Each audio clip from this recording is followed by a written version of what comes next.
The seat is extremely comfortable. It helped a lot. And the automatic transmission is just fantastic. You've even got music and air conditioning. It's a foreign-made vehicle. A foreign-made vehicle. It was designed to do the job. There's really nothing in here that, in my opinion, could create any kind of discomfort.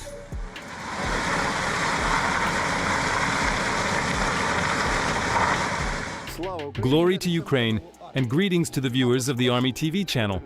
Oshkosh is well known to Ukrainians, first and foremost for its armored vehicles, and also as America's largest transporter of heavy military equipment. Today, though, we've got something a little more delicate in front of our cameras. As paradoxical as it may sound, it's an armored fuel tanker designed to transport fuel. This is the Oshkosh M978A4 fuel tanker.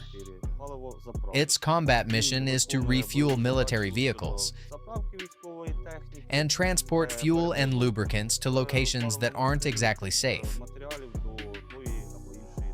Places where the crew has to move fast, stay coordinated, and complete the mission without delay.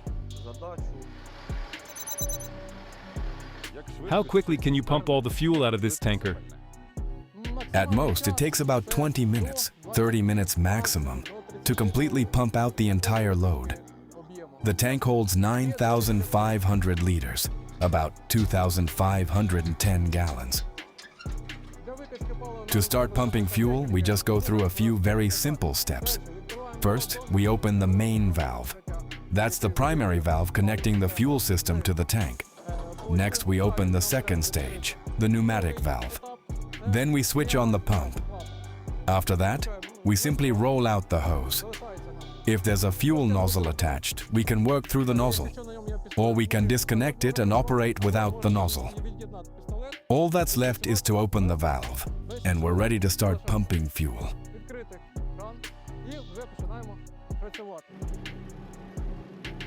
Do you really get that feeling that you're driving a foreign-made vehicle?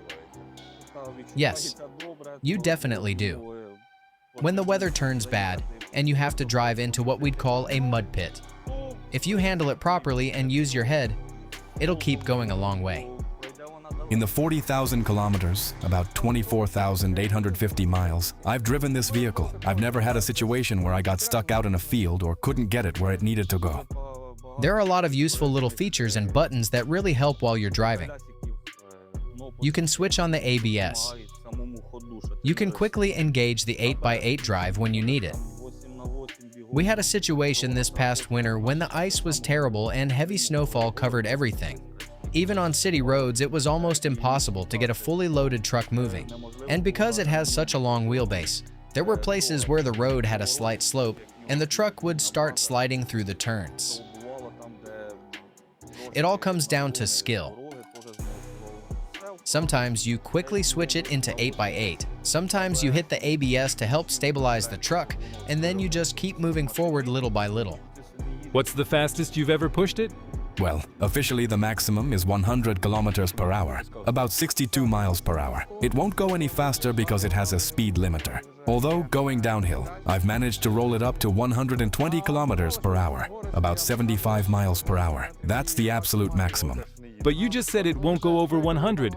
Only if there's a really good downhill stretch. Then it'll coast at 120 kilometers per hour, about 75 miles per hour. That's the limit. The speedometer needle is buried, and I'm just rolling along. It's actually pretty fun.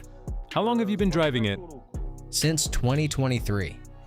Wow, so it's really proven itself over all this time. Like I said, these trucks are incredibly durable when it comes to the engine and transmission. If you service everything on time, it won't let you down. Change the oil, replace the consumables, keep up with maintenance. This particular truck has already covered 100,000 kilometers, about 62,140 miles, on Ukrainian roads.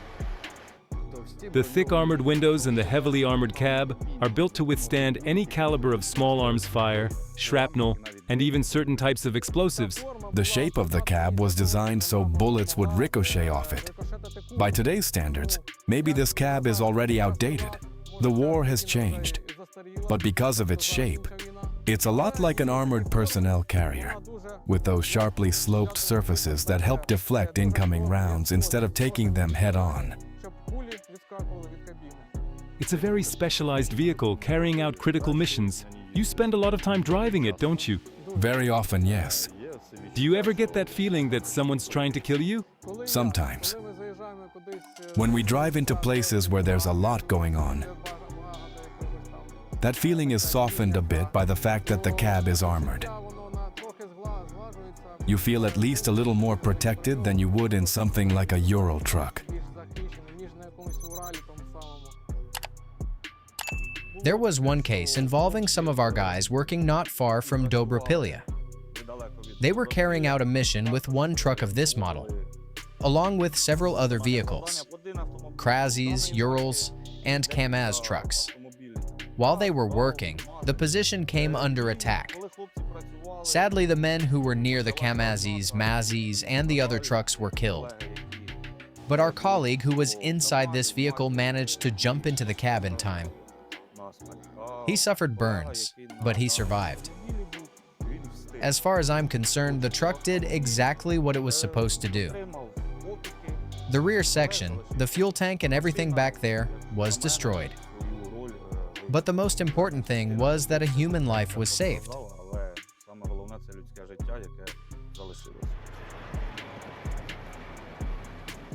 Fuel is the one thing every fighting vehicle needs and can't carry enough of on its own. And right now, that's exactly what Russia is trying to choke off. Refineries get hit, depots get hit, civilian gas stations near the front line get hit. Ukraine's fixed fuel infrastructure is under constant pressure, and a tank or an APC with an empty tank is just a target sitting still. That's what makes a vehicle like this one so important. It's not glamorous, it doesn't fire a single round, but it's the reason a column can keep moving after the nearest gas station is a crater. An armored fuel tanker turns refueling into something mobile, something that can go where a fixed depot never could, closer to the front, into places where the infrastructure simply doesn't exist anymore. And as we just heard, that armor isn't just about the fuel, it's about the men driving it. When the position outside Dobropilya came under fire, the trucks without protection lost their crews. This one didn't. So while the world usually pays attention to the tanks and the artillery, it's often a fuel truck like this one quietly deciding whether the rest of the army even makes it to the fight tomorrow.